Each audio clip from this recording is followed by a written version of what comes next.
Terima kasih. Selamat malam. Saya Sinta Miranda.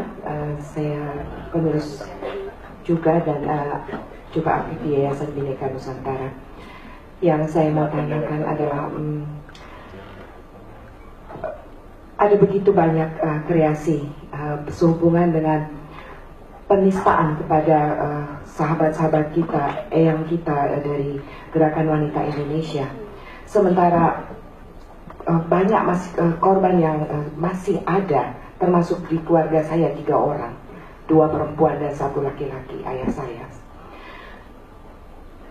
Apakah ada terpikir dari kita untuk meniadakan monumen Lubang Buaya yang merupakan simbol dari pendustaan sejarah sekian puluh tahun lamanya? Saya berharap para aktivis dan para pembela kemanusiaan untuk mengadakan petisi atau apapun untuk menghancurkan monumen Lubang Buaya. Terima kasih. Seolah-olah PKI korban, seolah-olah PKI terzalimi, seolah-olah PKI bukan penjahat tapi pahlawan. Kurang ajar. Ya Allah.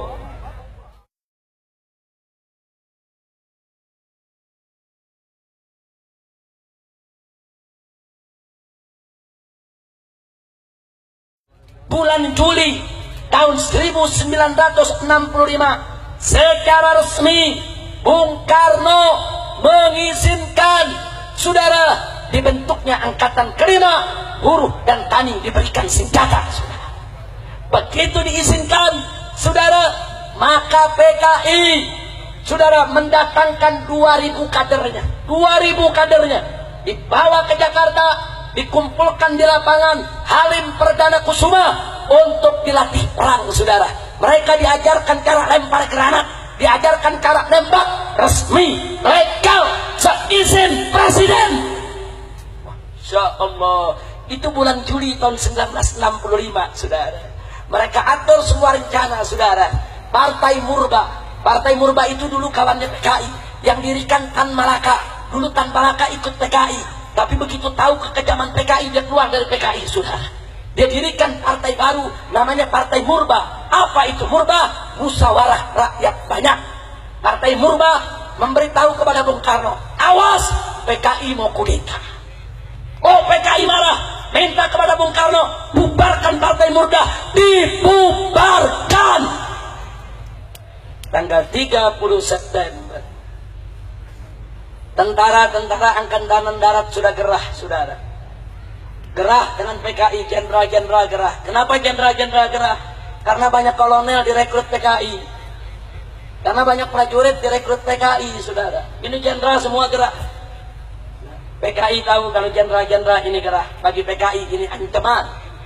Akhirnya tanggal 30 September pagi, Gerbani Gerakan Wanita Indonesia milik PKI dan pemuda rakyat milik PKI demo besar-besaran di Jakarta. Puluhan ribu orang demonstrasi 30 September pagi, saudara.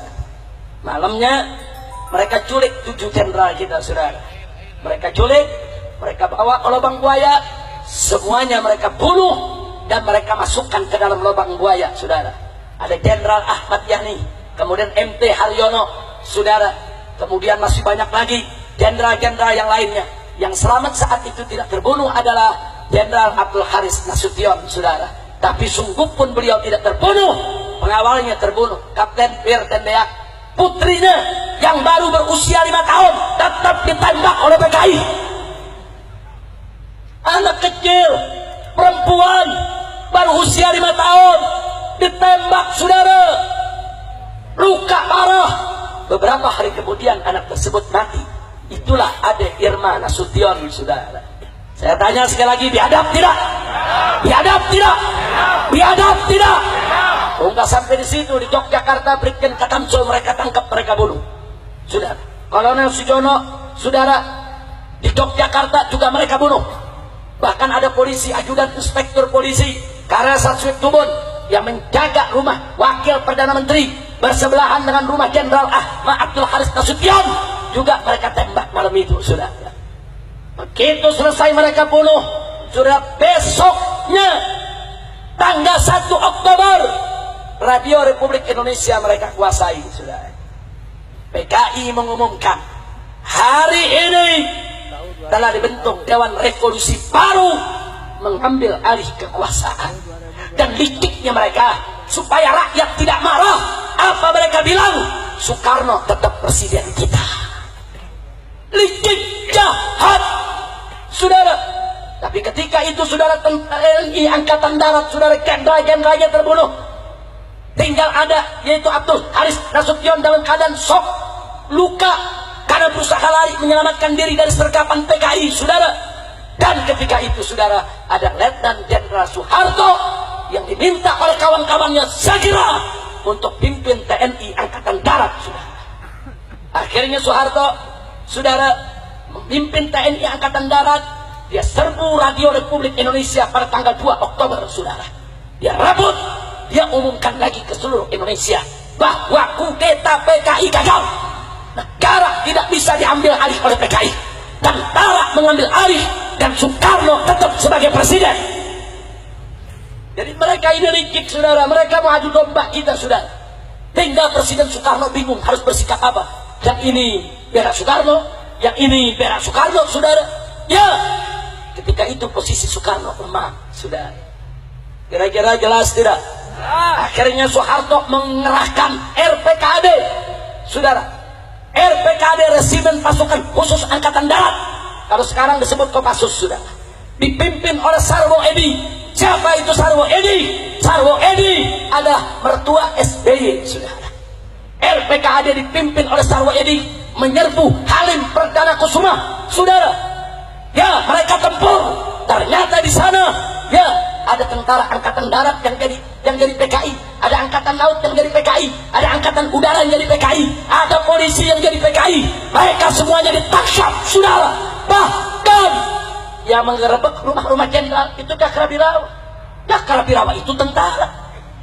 Itu pengawal presiden, saudara. Tentara, mereka yang culik daripada para jenderal, mereka yang bunuh, mereka kerja buat PKI.